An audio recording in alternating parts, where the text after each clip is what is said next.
please welcome Jordan Duffy.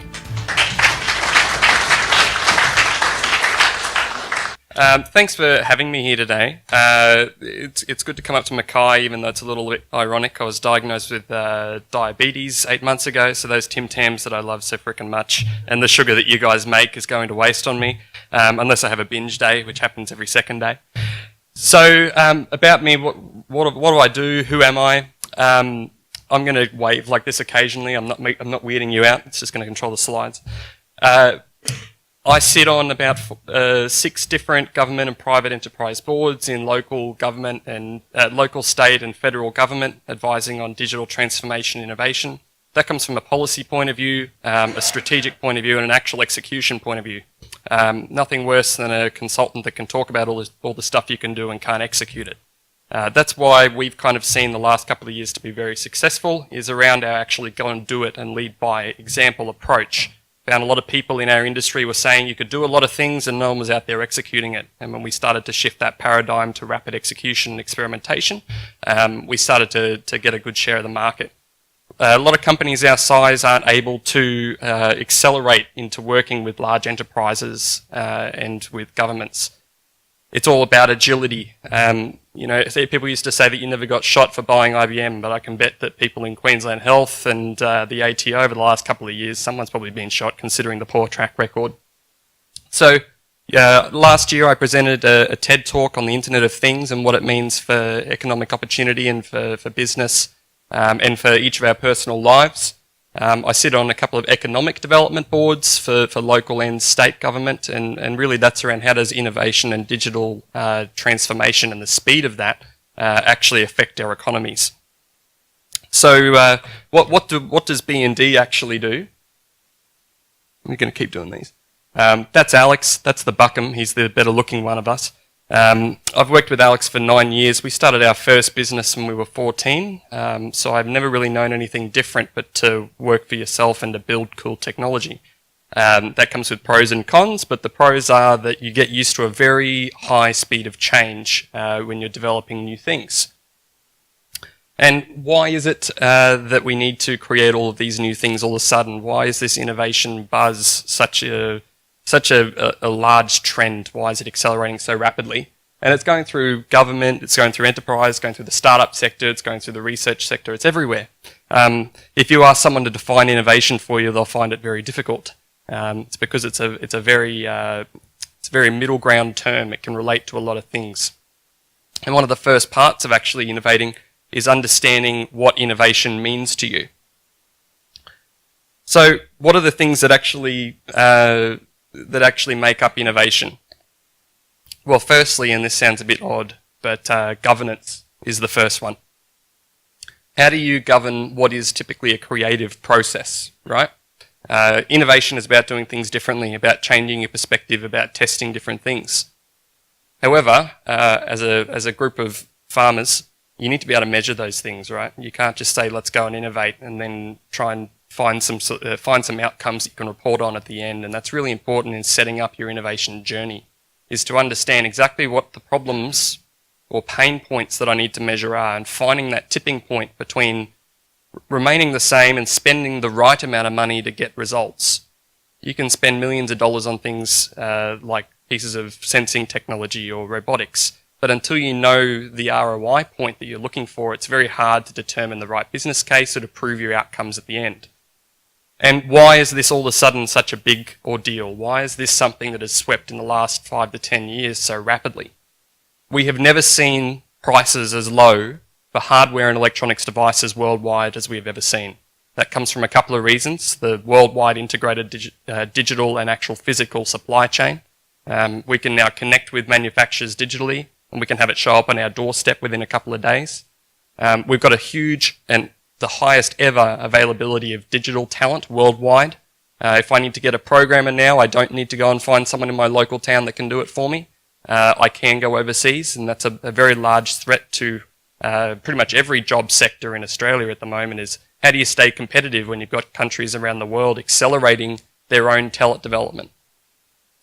It's now easier than ever to learn how to program. So whether you're doing it digitally or in a university, it's never been simpler.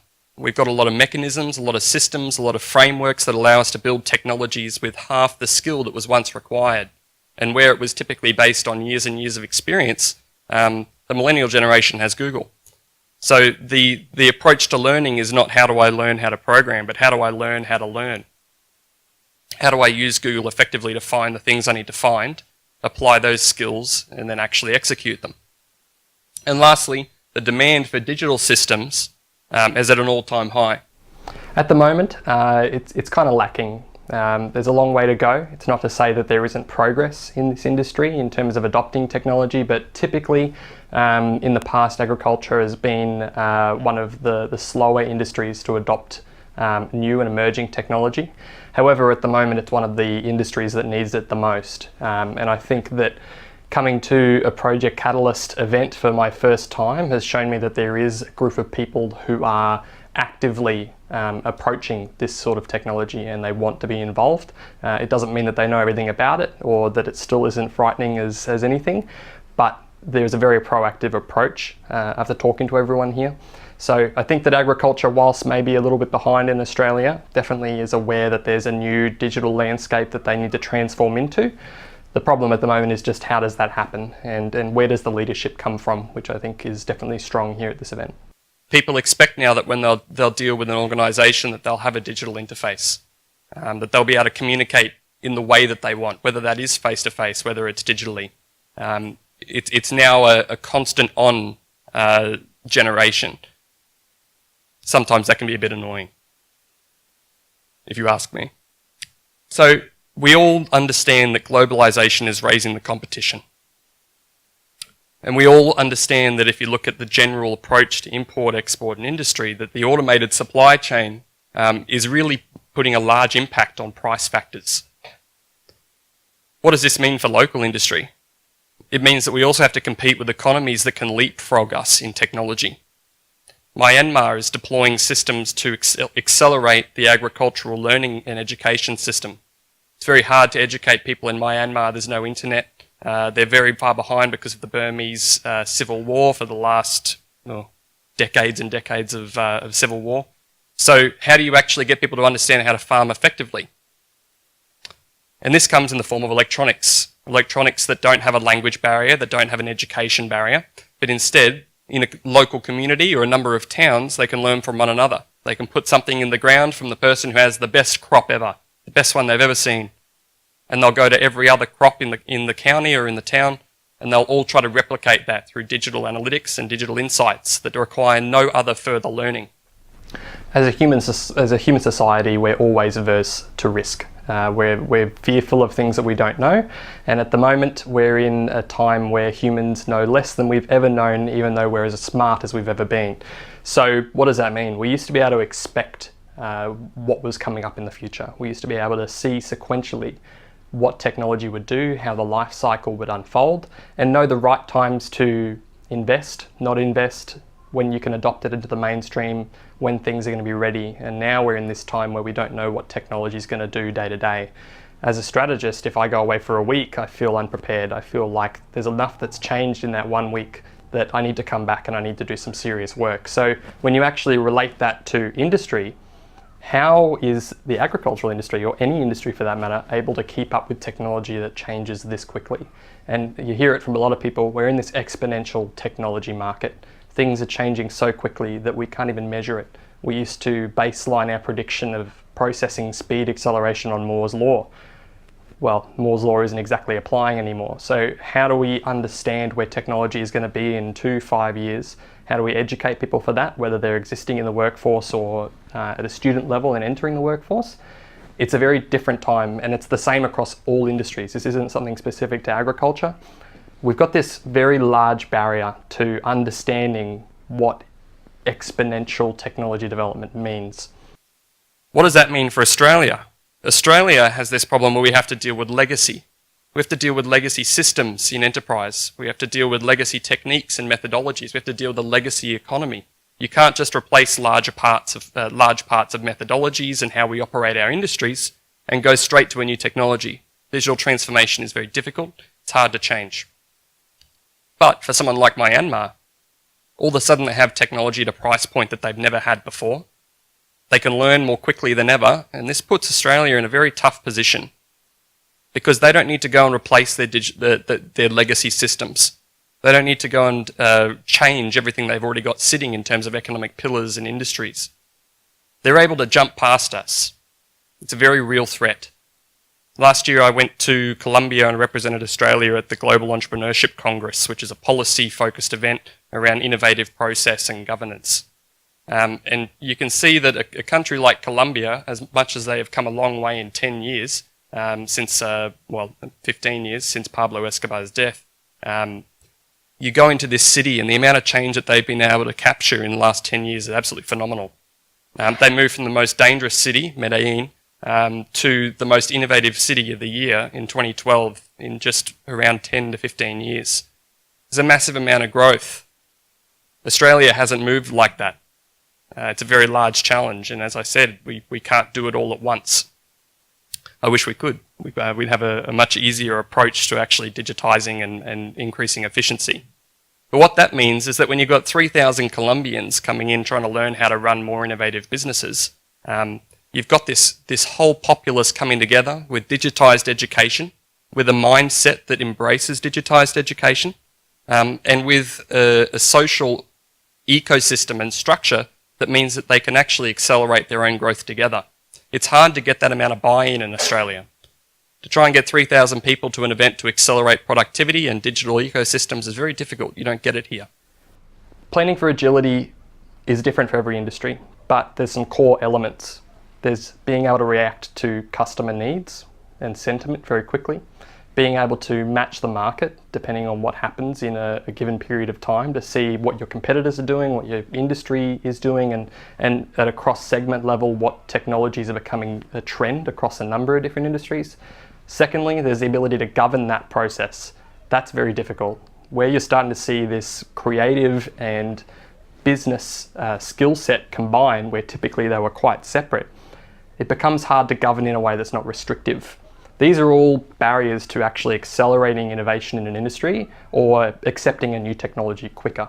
So if you look at the government sector, we're having to see mass change in how we listen to our audience or how the taxpayer talks to the government. We're still very laggard in that manner, is that we still run behemoth hierarchies when a hierarchy actually of that size actually prohibits us from reacting to that amount of change. So it's not just something that's in agriculture, it's not just something that's in enterprise, this is a worldwide phenomenon. The thing with Australia is that we are in a very risk-averse mindset still. America has accelerated its approach to taking risk, and you've seen that through its aggressive commercial approach to investment and R&D. They've moved researchers closer to the actual money. And at the moment, our researchers are so far away from the money that we can't get them to think commercially. And the one way to spread research worldwide is through commercialization. So we've kind of got these silos that are still somewhat talking to each other every now and then, but nowhere near the level that we need if we want to match the rest of the world. And we talked about hardware and electronics being the cheapest they've ever been. You can see on the left, this is, if you look from 2007 to 2013, 2005 to 2013, we've got a massive drop in the cost of electronic components. Add to this smart manufacturing and robotics in terms of how we actually build components, and it means that we've got less people having to actually put them together. The cost of making them is much cheaper, and it means they fly off the shelves and into our stores a lot quicker. On the right, you'll see things like Microsoft's gyroscopes, inertia meters, oscillators, radio systems. They're dropping to prices that are absolutely ludicrous. We've never seen this before. And maybe one that brings it home a little more is the cost of an LED bulb. In 2007, when LEDs were leading the pathway in effective energy usage, they were sitting around $30 a unit. And if you look at 2012, they're down to about $2. That amount of price change is absolutely insane. And it comes with all of these components we've talked about before: SCADA and integrated supply chains, automated manufacturing and robotics. These are things we can't ignore. And they pose a greater threat than just our internal struggles in Australia as a nation. So how do we actually deal with this amount of change? Everyone heard of Moore's Law? Moore's law was this concept that we would have a sequential approach to how fast we could develop technology, that year on year we'd be able to measure and expect how quickly we could build it. But that is now gone. We've busted it. Moore's law cannot apply anymore. And what does that mean? We're moving from an approach to research and development and technology creation that was sequential, was predictable, that we could understand, that we could say in 5 years I need to have my industry ready for this, and in 6 years ready for this. To a time where technology creation is exponential. That poses a lot of economic and social problems. How do we educate our next generation to deal with something that we don't even know what it's going to be? How do we build curriculum when we don't know what it's going to need to entail in 2 to 3 years? And then you look at all of this. Further to Moore's law, processing is not the absolute core of technology, it's application. And a lot of these technologies on this hype chart that you'll see here, you probably would have heard of. You've got things like 3D printing, augmented reality, cloud computing, autonomous vehicles, the Internet of Things. And this is 2015 since they released the last one. But all of these used to move in this sort of flow pattern. And whilst at the moment it's still sort of similar, the progression along those is doubling. Since this was released, they've gone at twice the velocity they were expected to, into the slope of enlightenment, as Gartner likes to call it. And that's the point where we actually know what to use it for. And when you get into productivity is when we're actually starting to get a little worried. And you can see there's a lot of these approaching here where we're getting them into mainstream ecosystems for business and for farming and in government. So the other problem in Australia is that we're very averse to risk. If you go to somewhere like America, you can just see the astounding amount of technology investment in R&D, in innovative technologies and emerging technologies, but also how they structure their research programs. In Australia, research is typically separated from business. In America, they've got more researchers that sit with business as opposed to separated, so it means they can get things into the market a lot quicker. And even when you adjust for the population, we spend 0.6% in emerging technologies and R&D development compared to America. That's with the ratio of the population, even though we have approximately 10% of the population. What does this mean is that even if we were to increase tenfold, we're still behind. It's a very scary number. And for me, as someone who sees these budgets get thrown around, they get spent on some things that can be quite questionable. The problem that we also have is that sometimes the money to actually experiment with a new technology isn't really where it stops. To build a new piece of technology, for every $1 that we invest in R&D, it takes $7 to get it into production, to actually get it utilised by the whole business. However, the other awesome statistic is that for every 2% increase in our budget for IT spending, we typically see across the board 3.4% increase in revenue. Now, obviously, when you look at digitisation, that can continue to grow because we're looking at productivity through business systems and digitisation. But this is purely through generalised spend, is a 3.4% revenue increase. So what does this mean in terms of the greater economy? Australia is one of the greatest countries on earth, no doubt, but we're behind the majority of OECD countries in terms of our innovative production. We're doing things the same as we always have. And it's because we've been in such a good position economically and worldwide. We've gotten a little slack. By 2030, 40% of our current jobs are at risk of automation and digitisation. Now, this is a bit of an old statistic released a couple of years ago. When they said expects, that's what they originally started using as their terminology. Now it is a certain fact. What does that mean? 5 million positions in Australia. Sadly, the majority of those positions typically go from the suburbs into the city. Purely by how we structure our geographic approach to business building, we put our highest cost resources in the centre of the city, typically. Now, when you start reducing very manual yet repetitive tasks, typically those are on the fringe. So the approach to actually digitising all of that is going to be a hard one. It's going to be, and when I say hard, I mean hard for the workforce, not for the companies that are doing it. We're going to see a lot of tears before we see the actual economic outcomes go back to citizens of this sort of change. Now, the other part of this is the flatter playing field for manufacturing and supply chains worldwide. We talked about that, but how does that actually get executed? By 2020, there's going to be an estimated 50 billion devices worldwide, as opposed to 15 billion now. What are the majority of these going to be? Internet of Things systems. I'm sure you've heard that thrown around over the last couple of years. If you saw my TED talk, you'll know what Internet of Things is. It's basically got systemizing sensing, measurement, control, and measurement and management. Anyone heard the phrase measurement is the starter to management? This is it in bulk. The things that we thought that we could only sense by our own hands, by our own sight, by putting them in a test tube, have been blown out of the water.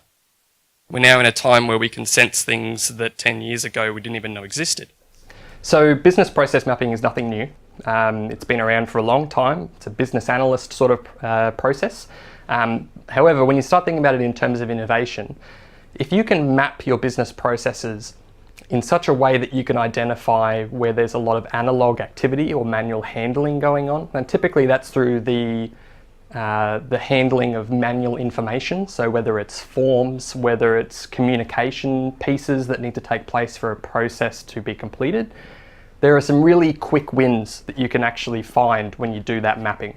If there's a piece of information that's still being handled manually, it's more than likely that you'll be able to integrate that data and create a quick win scenario for yourself. In agriculture, it's not as easy because you don't have the sensing systems already deployed. In a supply chain or a manufacturing system, usually those machines will have some sort of data that they can give you. Now, when you're on the land, the first challenge is actually getting that data. So mapping processes goes from putting the seed in the ground or even buying the seed and deciding what you need to plant, all the way to how does this get to my end consumer that actually eats it.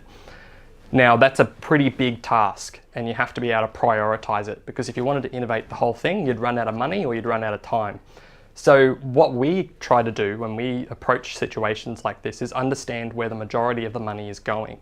So if as a body or as an organization or as a collaborative, you have a specific objective, we try and compare that to your operational approach. What's your core objective in your strategy? And yet what is going on operationally support that?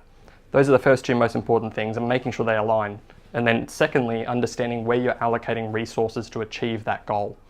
Once you can understand where the majority of money is spent, you start to be able to zero down a little bit on the processes you should be focusing on. If you're spending a lot of time and money in financial reporting, if you're a larger agricultural organization, that's something that we would initially be able to see is probably automated, is able to be automated or integrated. Now, for things that are a little bit more manual, such as going out and inspecting crops and collecting that data, once again, you may be spending the majority of your resources and salary on actually attending to those crops, which is probably a typical case, right? And that's where you're seeing this advancement of sensing systems so that you no longer have to go out to all of those fields and collect the data. The problem is that collecting the data isn't enough. There's no point collecting things that farmers feel like they already know. They may not know it in detail, but they've been farming a long time. They know how to feel. The real solution lies in then how do you analyze that?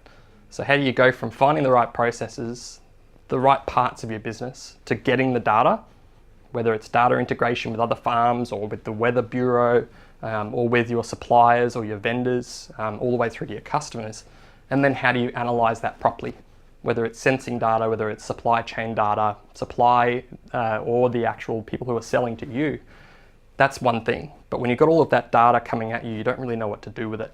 And the next step is then to be able to analyze it properly. And that's where you start to see these big data systems that enterprise talks about a lot come into fruition. Big data is a relabeling of data analysis that we've seen, and purely because it is big. If you want to integrate all of those pieces I just talked about, that's a really big job. And it's not something that you'll be able to sit and do manually over a long period of time. If you want to see results, you'll waste all of your money.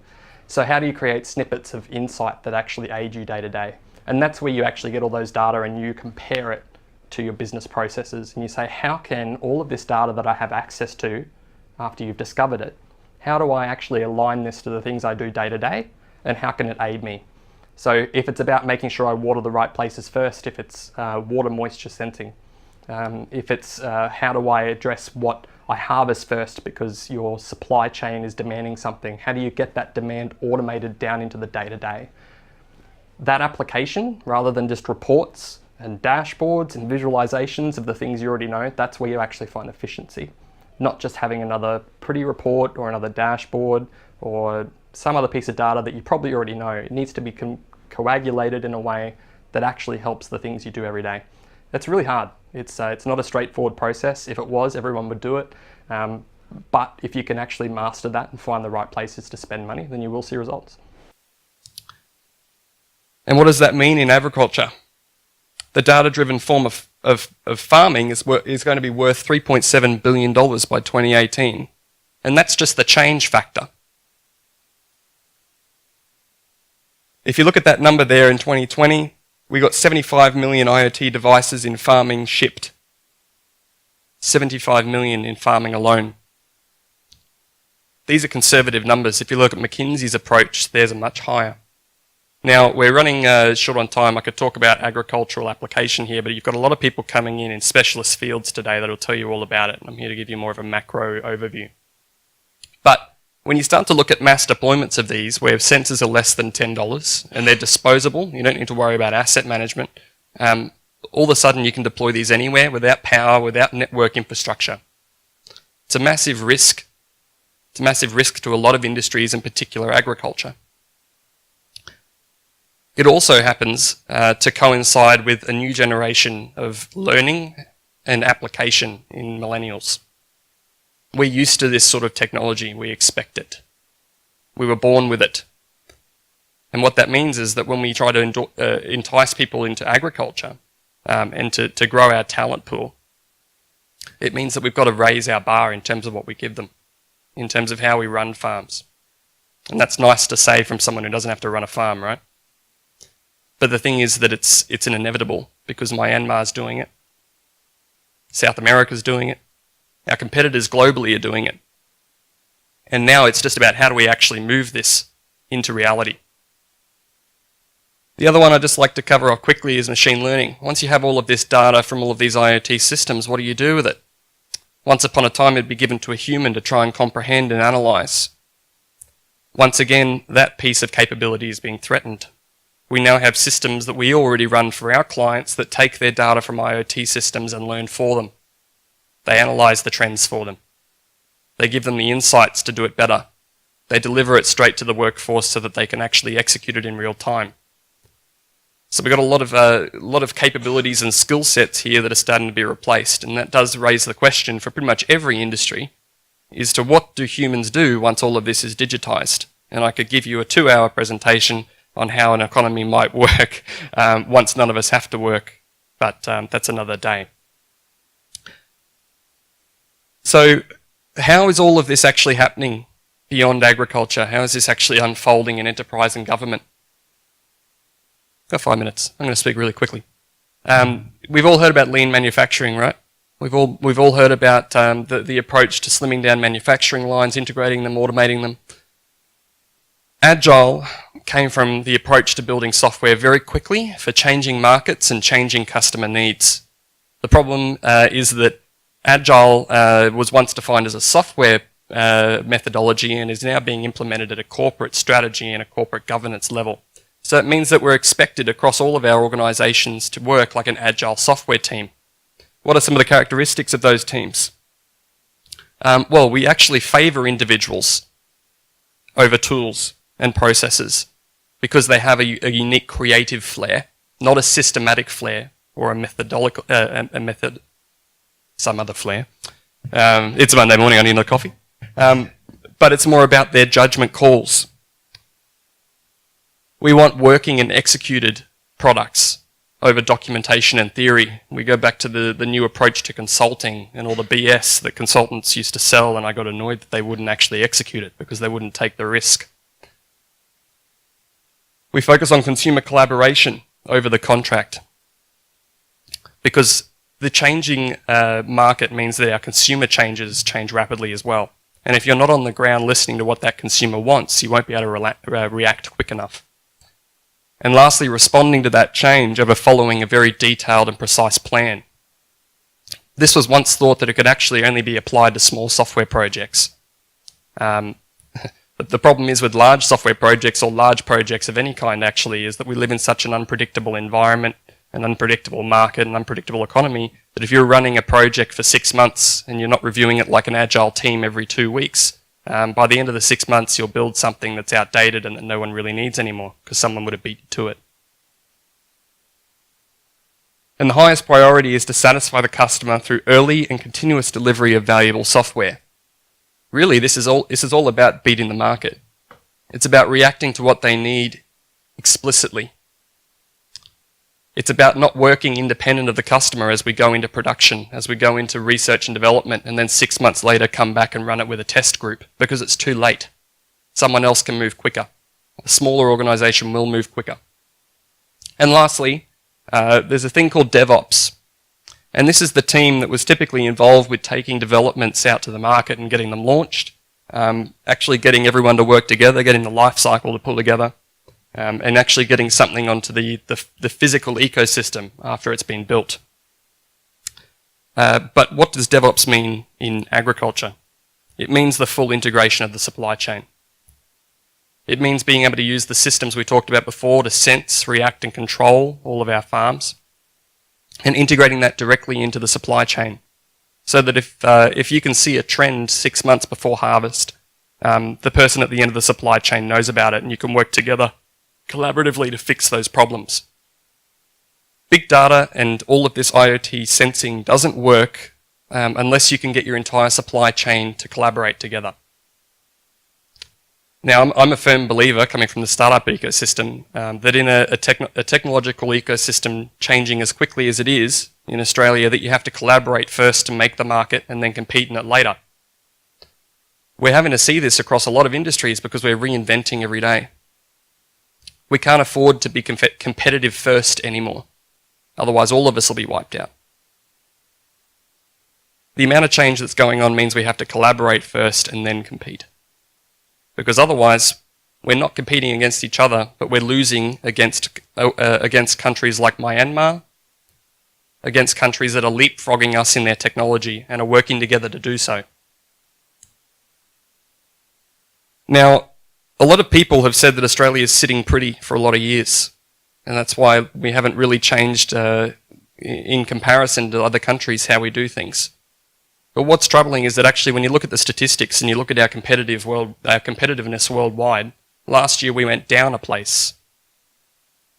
We thought we were getting better and better and that we were getting more and more efficient, that our economy is getting stronger, but that's not exactly true. We may have one of the best health systems, but in terms of business competitiveness and our ability to change to a market, we're getting worse. So what does that mean? How does that equate into how we run all of our ecosystems? And by ecosystems, I'm referring to our research ecosystem, our startup and SME ecosystem, our enterprise ecosystem, and lastly, our governments. Now, I can make a pretty good guess and tell you that not one of these will look anything like what they look like now in 5 years. Government will not look like government. At the moment, we have to vote someone in based on agreeing with the majority of their principles. But imagine when we can vote on each of those principles individually. Enterprise will not look as we see it now. It'll be much smaller teams. They'll react in much faster ways to what market requests of them. Telstra won't have to sell you the package it already has existing. Instead, it'll make a brand new one for you.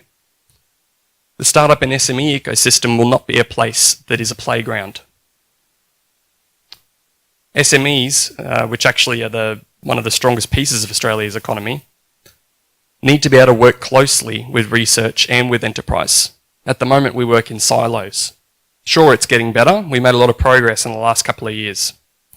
However, if we want to move research into enterprise and government quicker, which is ultimately what we want to do, because we see large organisations and we say, how come I've got this technology in my backyard and you can't use it? Or, Mr. Government, how come I can do all of this online voting and polling and yet you can't? If we want to accelerate all of that through these different chains, we have to see all of these come much closer together. We have to collaborate first and compete second. Because at the beginning, there's not going to be nice contractual agreements exactly as we expect them between research facilities, between startups and enterprise. It's going to take something new. The commercial model that we expect and are used to is not going to work. So it's very hard to get used to, but all of this is changing. We don't really have a choice, sadly. And we really need to be able to take apart what we would expect to improve on, continuous improvement, what we're used to, our digital transformation, the things that we know we need to transform, but there's not a lot of risk. And then lastly, innovation. Innovation has a higher risk profile than the other two. Digital transformation we've seen proven, we've seen those products that we're transforming into already executed and proven. However, just like our move from critical consumption as a country, we need to move towards thought leadership to beat countries that are accelerating quicker than us. We need more people risking. Now, someone mentioned earlier today that what do we want innovation to be seen as? What do we want the journey to look like? Now, there's a very strong validation behind balancing innovation theatre and innovation outcomes. Innovation theatre is what we show the world we're doing. That's when we run a hackathon without a lot of substance under it or without any measurement. Innovation outcomes are where we're actually going to create productivity with a measurable ROI on whatever we're building. You need a bit of both. There's no point innovating if no one hears about it, which is hard when you're trying to be competitive because you don't want to tell everyone what you're doing. But at the same time, there needs to be outcomes, and you need to be able to involve all of your stakeholders through some sort of theatrical process.